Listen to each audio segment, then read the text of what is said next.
حضرت عثمان رضی اللہ تعالیٰ عنہ بیان کرتے ہیں،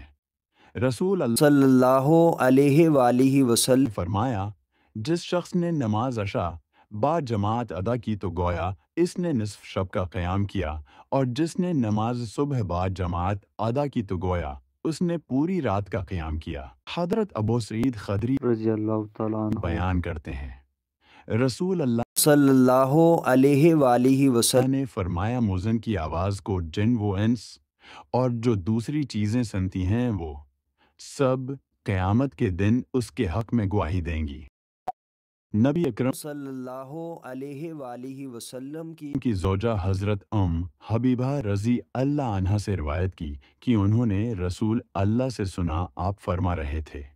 کوئی ایسا مسلمان بندہ نہیں جو ہر روز اللہ کے لیے فرائض کے علاوہ 12 رکعت سنتے ادا کرتا ہے، مگر اللہ اس کے لیے جنت میں ایک گھر بنا دیتا ہے، یا اس کے لیے جنت میں ایک گھر بنا دیا جاتا ہے۔